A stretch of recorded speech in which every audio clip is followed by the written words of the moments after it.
Hello everyone. Hello and welcome to yet another one-shot video lecture. My name is Ashwin Joglekar and I am from Resonance PCCP division. आज यहाँ पे हम पहले chapter that is of economics portion first chapter the story of village Palampur के साथ ready है and let us discuss this chapter quite an easy chapter as such. So जल्दी से हम इसको डिस्कस करते हैं in this one shot video. Okay, so अब स्टोरी ऑफ विलेज पालमपुर. तो पहली बात तो ये पालमपुर क्या है. नो, पालमपुर एज सच अगर हम बात करें तो एक जगह का नाम है, ठीक है. एक हाइपोथेटिकल विलेज क्रिएट करा गया, एक स्टोरी बनाई गई है ताकि हमको ये समझा सके कि एक विलेज में किस तरह की एक्टिविटीज होती है. अब एक्चुअली विलेज क्योंकि एक हाइपोथेटिकली क्रिएट करा गया तो यहाँ पे कुछ बेटर चीजें हैं as compare to may be most of the villages which you will find in India. So the overview starts with the story of village Palampur. Overview, introduction to some basic concepts related to production through a hypothetical village called Palampur. तो एक hypothetical village हमने लिया गया है, create करा गया है. अब as we know, farming is the main activity here in most of the villages. The village also has several other activities such as small scale manufacturing करते हैं, dairy का है, transport का है, etc. also carried out but on a limited scale. अब ये narrative is partly based on a research study by Mr. Gilbert of a village in Bulandshahr district of Western Uttar Pradesh.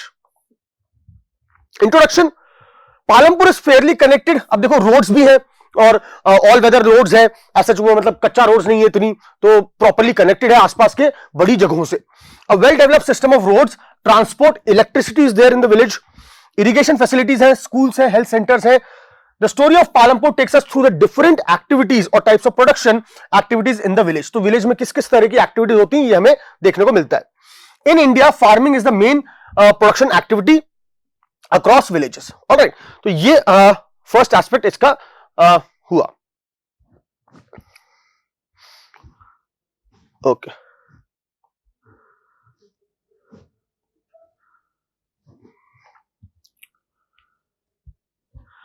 now moving on to the next topic जो mention है यहाँ पे, that is how organization of production is done. अब किस तरह से हम basically production कर रहे हैं और उसमें क्या क्या फैक्टर्स इन्वॉल्व है. तो main aim of production is to produce goods, यही उसका मेन एम होगा, and services which require 4 essential things. तो 4 एसेंशियल क्या है. फर्स्ट है आपका land, labour, physical capital and human capital. तो ये 4 बेसिक रिक्वायरमेंट्स होती हैं in terms of organization of production. अब जमीन हम समझते हैं land is a basic necessity where everything has to be is done. That is land and other natural resources such as water, forest and minerals. उसका labour, अब काम करने के लिए लोग चाहिए आपको, तो लेबर भी रिक्वायर्ड होगा. Workers who can do manual work. Then the third requirement is physical capital. अब फिजिकल कैपिटल अगेन आप इसमें 2 तरीके से डिवाइड करोगे. एक उसमें वर्किंग कैपिटल भी होता है एंड एक आपका physical capital that is tools, machines, buildings that can be used for many years. And working capital जो आपका रॉ मटेरियल जो आप उस टाइम के लिए यूज कर लोगे, money in hand, that is also a working capital. So as you can see physical capital तो टूल्स, मशीन्स, बिल्डिंग्स हो गए जो आप अगेन बहुत सारे सालों तक उसको यूज कर सकते हो. एक बार एक मशीन ले ली तो आप लंबे टाइम तक उसको यूज कर सकते हो. आपने बिल्डिंग सेटअप कर दी तो लंबे टाइम तक आप उसको यूज कर सकते हो. वर्किंग कैपिटल वहां पे अगेन वो हो गया जो रॉ मटेरियल्स आप बाय कर रहे हो. सपोज को आपने सीड्स बाय करे फॉर फार्मिंग, तो वो सीड्स अगेन यूटिलाइज हो जाएंगे, तो आपको नेक्स्ट ईयर अगेन वापस से सीड्स खरीदने पड़ेंगे. अब पैसा जो आपके हाथ में है, मनी इन हैंड, ठीक है, वो आप लेबर को पेमेंट कर दोगे या इलेक्ट्रिसिटी के बिल्स या बाकी चीजें जो पेमेंट करोगे आप, तो वो उसमें यूटिलाइज हो जाएगा. तो that is known as your working capital. तो they are used in production. Most important of all this is human capital. Human capital is the human resource. Now all these things they do not work on their own. Land अपने आप productive नहीं बन जाएगा, labour अपने आप काम करने नहीं लगेगी, कैपिटल अपने आप को जाके इन्वेस्ट नहीं कर देगा कि हाँ मैं यहां पे जाके अपने आप को इन्वेस्ट कर दूं. तो this all is done by the human capital और human resource. Human resource we people. Now again, when people with their appropriate skills and technology, good education, apply these things to their usage, जिससे वो productive कुछ output निकाल सके. तो human capital क्या हो गया. Knowledge, enterprise to put together land, labour and physical capital, that is product, land, physical capital and it should be यहां पे कैपिटल और ये स्पेस होना चाहिए एंड, ठीक है, प्रोडक्ट एंड आउटपुट. तो उससे वो एक बेसिकली आउटपुट निकालते हैं, ठीक है. तो ये तो हुआ organisation of production.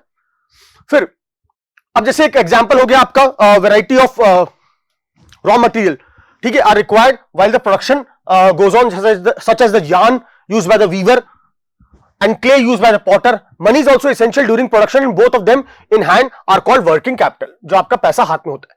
Fourth requirement again is knowledge आपका and enterprises, that is of the to be able to put together land, labor and physical capital, ये जो just हमने जो देखा, and produce an output. ठीक है. Finally factors of production are combining of land. तो factors of production किसको combine करके बन रहा है आपका, लैंड को कंबाइन करके, labour, physical capital and human capital. तो ये सबको कंबाइन करके आपका ये ऑर्गेनाइजेशन ऑफ प्रोडक्शन हो रहा है. ओके, उसके बाद आगे अगर आप मूव करते हो और देखते हो, that is a farming in Palampur. अब फार्मिंग इन पालमपुर हम किस तरह से कर रहे हैं, ठीक है. तो सबसे पहले कुछ बेसिक रिक्वायरमेंट्स आप देख लेते हो कि इन terms of farming in Palampur अगर हम बात करें तो लैंड तो फिक्स है, ठीक है, जो आपके पास जमीन है वो फिक्स्ड है, वो आप अगेन ऑक्यूपाई नहीं कर रहे हो या अपने आप जमीन बढ़ती नहीं जा रही, ठीक है. तो farming is the main production, ये तो हमने मान लिया कि मेन प्रोडक्शन एक्टिविटी जो पालमपुर में हो रही है वो फार्मिंग हो रही है. अब 75% जो है पीपल हु आर एंगेज्ड और working are dependent on farming for their livelihood. तो 75% ऑफ द पीपल जो काम कर रहे हैं वहां पे वो डायरेक्ट फार्मिंग पे डिपेंडेंट है अपने लाइवलीहुड के लिए. दे कुड बी फार्मर्स और फार्म लेबरर्स. तो वो दोनों तरह से लोग हो सकते हैं जो खुद फार्मिंग कर रहे हैं या वो किसी और के खेत पे या जमीन पे काम कर रहे हैं एज फार्म लेबरर्स. अब पालमपुर विलेज में farming is there main production और main activity and the wellbeing of these people is again related to production on the farms. But there is basic constraint in raising farm production. Land area and the cultivation is practically fixed. तो जो land सबके पास जमीन है वो fixed है. Since 1960 Palampur में there has been no expansion in land area under cultivation. तो जो लैंड एरिया रहा है सिंस 1960s वो फिक्स ही रहा है. नाउ तो हम कैसे जमीन से ज्यादा प्रोडक्शन करें, तो उसके कुछ वो है, that is there a way one can grow more from the same land. तो कैसे हम ज्यादा उगाएं, ठीक है. तो रेनी सीजन में वहां पे फार्मर्स करके आ रहे हैं, जैसे खरीफ फार्मर्स जो है, ठीक है, during the kharif season jowar, bajra followed by the cultivation of potato between October and December. तो ये 3 क्रॉप्स एक तरह से वो उगा रहे हैं ताकि उससे ज्यादा वो सेल कर पाए, ठीक है, और उनके पास थोड़ा बहुत इनकम जनरेट हो. फिर विंटर में रबी की जो फसल होती है, रबी के टाइम पे विंटर में farmers grow wheat and part of the land is devoted to sugar cane also, harvested once which is once every year. Due to well developed irrigation, क्योंकि इरिगेशन सिस्टम पालमपुर में पहले ही लोगों ने उसको यूज करना चालू कर दिया था, क्योंकि इलेक्ट्रिसिटी पहले आ गई थी, तो ये सारे चीजें रही है, ठीक है. तो due to well developed irrigation farmers again can grow 3 different crops. तो 3 क्रॉप्स उगा पा रहे हैं, तो उतना ही ज्यादा उनका आउटपुट हो पा रहा है. Electricity transform the system of irrigation. तो इलेक्ट्रिसिटी के कारण आपका system of irrigation completely transform हो गया. अब multiple cropping means to grow more than one crop on a piece of land. तो मल्टीपल क्रॉपिंग भी प्रैक्टिस कर रहे हैं, वही हमने उसका एग्जांपल देखा ऊपर. And another way for high yields, yield को बढ़ाने के लिए is modern farming. Modern farming methods is using of again HYV seeds, that is high yielding variety seeds. अब ये कब चालू हुआ, later part of 1960s. Green revolution जो हमारे इंडिया में एनकरेज करा गया था, the green revolution introduced the Indian farmer to cultivation of wheat and rice using high yielding variety और HYV टाइप ऑफ सीड्स, ठीक है, जिससे आपका आउटपुट बढ़े. Farmers of Punjab, Haryana and western Uttar Pradesh were the first one to try out this the modern farming methods and obviously they were benefited also from it. In Palampur, the yield of wheat grown from the traditional varieties was 1300 kg per hectare. With HYV seeds, ये yield up to 3200 हो गया. तो almost more than probably 2.5 times per hectare इतना बढ़ गया, ठीक है. अब क्या ये सब जमीन सस्टेन कर पाएगी, ये नेक्स्ट पॉइंट आ गया आपका. Will the land be able to or will the land sustain? So modern इसमें आप देखते हो कि modern farming methods have overused. Obviously बात है, क्योंकि जो HYV सीड्स होते हैं आपके, ठीक है, seeds require more water and then more your pesticides, fertilisers. So अब इससे क्या होगा कि जब इन सब की ज्यादा रिक्वायरमेंट आपको आप दोगे, तो अगेन पानी कहां से वो ड्रेन कर रहे हैं, दे हैव ड्रिल्ड, तो ग्राउंड वाटर को एक्सप्लॉइट कर रहे हैं, ठीक है. तो उससे ग्राउंड वाटर लेवल्स कम हुए. ज्यादा पेस्टिसाइड और फर्टिलाइजर्स यूज करने से अगेन फूड कंटामिनेशन ज्यादा बढ़ा है. और plus again that pesticides and fertilizers are later going into the river streams as well, or going into the groundwater or seeping into the groundwater. तो ये सब प्रॉब्लम्स हमने आइडेंटिफाई करी कि ग्रीन रेवोल्यूशन सक्सेसफुल रहा जरूर, डेफिनेटली, बट उसके साथ साथ ये चीजें भी आइडेंटिफाई होके आई सामने.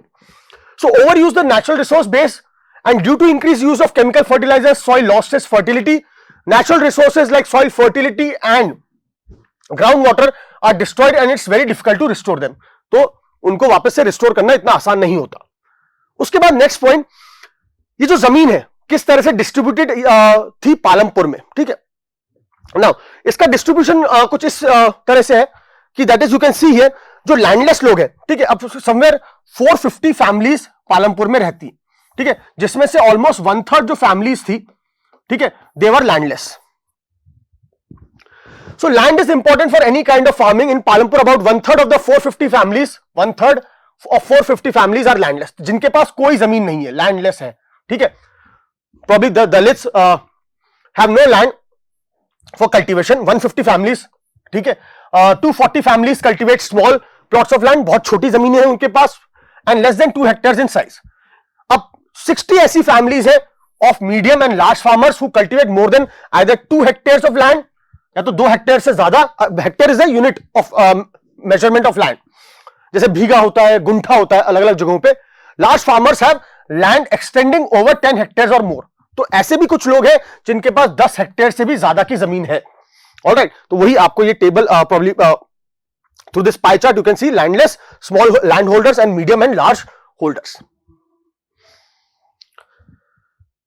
इसके नेक्स्ट हमारा आता है कल्टिवेटेड एरिया क्या है, मार्जिनल एंड फार्मर्स का. You can see this also, ठीक है, दैट इज जो कल्टिवेटेड एरिया है. मार्जिनल स्मॉल फार्मर्स का क्या है, लेस देन 2 हेक्टेयर्स, और मीडियम एंड लार्ज फार्मर्स का क्या है, ठीक है, और नंबर ऑफ फार्मर्स कितने हैं. तो यहां पे 55.4% है नंबर ऑफ फार्मर्स, और यहां पे सिर्फ 15% है, ठीक है.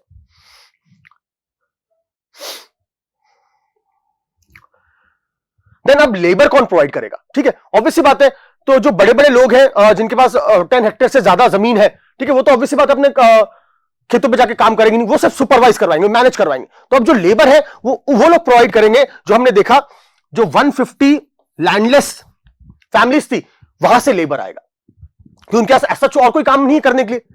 तो स्मॉल फार्मर्स कल्टिवेट अपना खुद के जमीन जो कल्टिवेट करते हैं, जो स्मॉल और मीडियम फार्मर्स है. अब medium and large farmers hire labourers to cultivate their fields who come either from landless families or families cultivating small plots of land. Even जो स्मॉल फार्मर्स है, उनको अगर थोड़ा बहुत अपनी इनकम एक्स्ट्रा इनकम करनी है, तो वो भी जाके वहां पे काम करते हैं. Farm labourers will not have any right over the crops grown on the land. तो जो फार्म लेबरर्स हैं जो काम कर रहे हैं, उनको क्रॉप्स पे कोई राइट नहीं होगा. They are paid in either cash or kind. They will be paid on wages for their work which can be either cash, या तो पैसा दे दिया, या फिर इन काइंड. इन काइंड मतलब या तो क्रॉप दे दिया, उसके बजाय सब्जी दे दी, ठीक है, ये सब चीजें. Sometimes labourers get meals also, तो वो भी इन काइंड इंक्लूड होता है. वेजेस अगेन वेरी करती है, रीजन टू रीजन वेरी करती है, क्रॉप टू क्रॉप वेरी करती है, और क्या काम करना है उसके अकॉर्डिंग भी वेरी करती है. जैसे हार्वेस्टिंग में चाहिए, सोइंग में चाहिए, तो ये सब भी वेरी करती है. That is one farm activity to another भी वेरी करती है.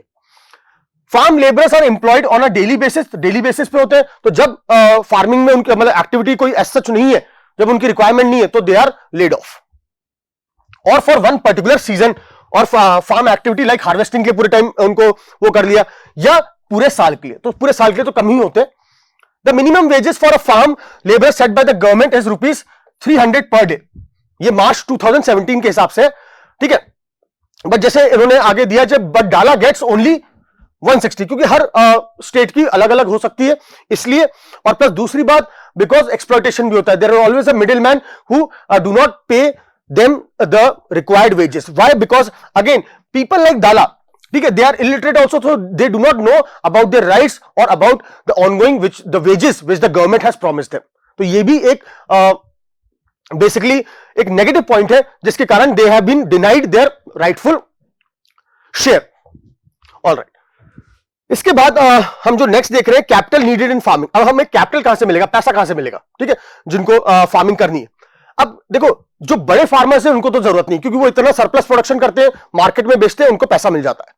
जो स्मॉल फार्मर्स है, अगर उनको थोड़ा बहुत लॉस होता है तो they can approach the bigger farmers who can give them on rent, and the small farm or the landless farmers probably are dependent on the bigger farmers for loans for their activities. Capital is again money.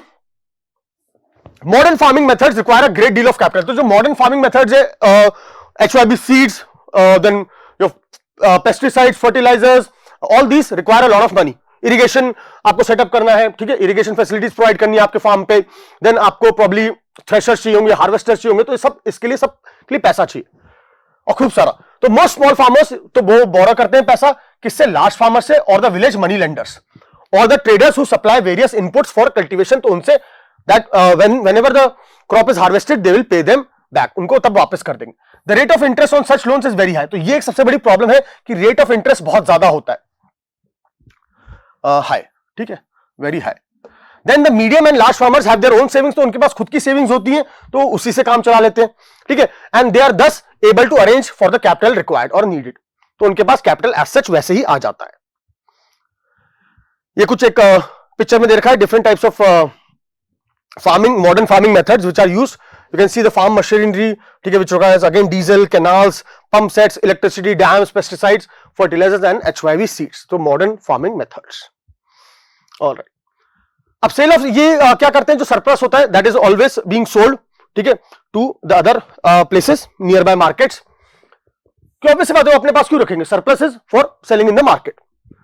The wheat the farmers produce from the land is retained in part for their family consumption. तो कुछ part तो अपने family के consumption के लिए वो रख लेते हैं, बाकी सारा they sell off and they sell the surplus wheat. Only the medium and large farmers supply wheat to the market. तो ये स्मॉल फार्मर्स तो मैक्सिमम जो प्रोड्यूस करते हैं, क्योंकि वो कम क्वांटिटी में करते हैं, तो वो ज्यादातर तो उनके पास खुद ही रखना पड़ता है उनको फैमिली के कंजम्पशन के लिए। अब थोड़ा बहुत जो भी बचता है एक्स्ट्रा सरप्लस वो जाके मार्केट में बेच देते हैं। जो बड़े फार्मर्स होते हैं उनका तो सारा पर्पस ही होता है सेल करने के लिए, ठीक है, that is supply wheat to the market. They put the money in bank, often use for lending to small farmers. जैसे अब तेजपाल सिंह है, the large farmer from Palampur, has surplus of 350 quintals of wheat from all his lands. He sells the surplus wheat and at the Raiganj market and has a good earnings. तो उसकी अच्छी खासी income हो जाती है। So what does Tejpal Singh do with his earnings? तो तेजपाल करता क्या अपनी अर्निंग्स के साथ? अब इसने सारी अपनी इनकम कहाँ लगा दिया? इन इस बैंक अकाउंट। फिर वो सेविंग्स से दूसरों को पैसा देता है उधार पे, like Savita who are in need of loan and other people. He also use the savings to arrange for the working capital जो उसको रिक्वायर्ड होगा नेक्स्ट टाइम फार्मिंग के लिए, farming in the next season. This year Tejpal Singh plans to use his earnings to buy another tractor, तो उसमें भी invest कर रहा है वो। Another tractor would increase his fixed capital. तो ये सब चीजें how the money is used to make more money. Then वहां पे पालमपुर में आप कुछ नॉन फार्मिंग एक्टिविटीज भी देखते हो जो होती है। अब वो किस तरह की नॉन फार्मिंग एक्टिविटीज होती है? That is 25% of the people working in Palampur are engage in activities other than agriculture. क्योंकि हमने यहां पे देखा था 75% of the people are working और in jobs related to agriculture. अब कुछ 25% ऑफ द पीपल है, ठीक है, जो बाकी के कामों में लगे हुए। अब वो क्या है? जैसे कि पहला हो सकता है आपका डेयरी, द कॉमन एक्टिविटी, ठीक है। Other than agriculture, some people are engaged in dairy and the milk is sold in the nearby villages. वहां पे सेल कर दिया जाता है। एक है example of small scale manufacturing जो पालमपुर में चालू हुआ है। People are engaged in small scale manufacturing which are carried out at home or in the fields. Now this manufacturing involves very simple production methods. तो ज्यादा कैपिटल भी नहीं required होता है और ज्यादा लेबर भी रिक्वायर्ड नहीं होती। तो ये भी कुछ लोग कर रहे हैं यहाँ पे। तीसरा है शॉपकीपर्स, एक है पालमपुर के, ठीक है, जिन्होंने सेटअप कर रखी है शॉप्स यहाँ पे पालमपुर में। Traders of Palampur buy various goods from the wholesale markets in the cities and then sell them in the village. अब ऑब्वियसली बात है for everyday commodities like probably साबुन, सर्फ, है ना, all these batteries, toothpaste, you won't run to the city every day. तो किसी ने अगर यहाँ पे शॉप सेटअप कर ली तो उसकी भी अर्निंग्स हो जाएंगी, ठीक है, that will be again helpful for the village people as well. तो general stores in the village sell a wide range of items like chawal भी, ठीक है, rice, wheat, sugar, tea, oil, biscuit, soap, toothpaste, batteries, candles, notebooks, pen, pencil and even some cloth भी। So all this and one more is about the transport system which is there in Palampur. क्योंकि लोगों को एक जगह से दूसरी जगह आना है, अपना गुड्स को भी ट्रांसपोर्ट करना है and all these things. Transport again is a fast developing sector. Transport services include rickshaws हो सकते हैं, tonga, jeep, tractor, truck drivers, traditional bullock carts and bogie. They transport people as well as goods from one place to another and in return get paid for it. तो ये सारी non farming activities भी पालमपुर में होती. Now एक case study दे रखी है यहां पे सविता की, ठीक है. That is Savita required money for buying seeds, fertilisers and pesticides and water for irrigation. She also needed money for repairing her farm instruments. So she decided to borrow money from Tejpal Singh, who was a large farmer in her village. Tejpal Singh agreed to give the loan of rupees 3,000 at an interest of 24% for 4 months. He also got her to agree to work on his field during the harvest season for rupees 35 a day. Knowing that it was difficult for her, a small farmer like herself, to get a loan, she agreed to these tough conditions. तो क्या है कि एक तो 24% के हिसाब से उसको रिटर्न करना पड़ेगा इनको एट एन इंटरेस्ट रेट, ठीक है, इतना ज्यादा. अब जनरली आप बैंक्स में देखते हो तो 10% इंटरेस्ट रेट या 12% इंटरेस्ट रेट रहता है, यहां पे जस्ट डबल है, 24% इंटरेस्ट रेट है, ठीक है. उसके अलावा she also has to work on her farm during the harvest season for just a mere 35 rupees per day. और इतनी सारी टफ कंडीशंस पे ही उसको लोन मिलेगा. क्यों ऐसे लोगों को लोन एक्सेप्ट करना पड़ता है? क्योंकि उनके पास और कोई ऑप्शन नहीं है, उनके पास और कोई भी तरीका नहीं जिससे उनको लोन मिले. If she could get a loan from a bank, then her situation would definitely have been different. But first of all, she would have got the loan at a reasonable rate, ठीक है, of interest. Secondly, she would have been able to focus her entire attention on her own farm. तो उसको वहां जाके तेजपाल सिंह के farm पे काम नहीं करना पड़ता, वो अपने ही फार्म पे कंसंट्रेट कर सकती है. She would also have been able to devote more time to the needs of her family members, especially those of her 3 children who are there. तो कहीं ना कहीं अगर हम इसमें एक पॉइंट देखें कि if banks are able to provide cheap credit to the people in these villages, so probably they do not have to rely on the money lenders और अदर पीपल और rich farmers like probably Tejpal Singh for loans, and they also through these banks can avail facilities of loan or credit and make their dreams possible. So yes, this brings us to the end of this chapter, the story of village Palampur. I hope you enjoyed the video. Thank you so much.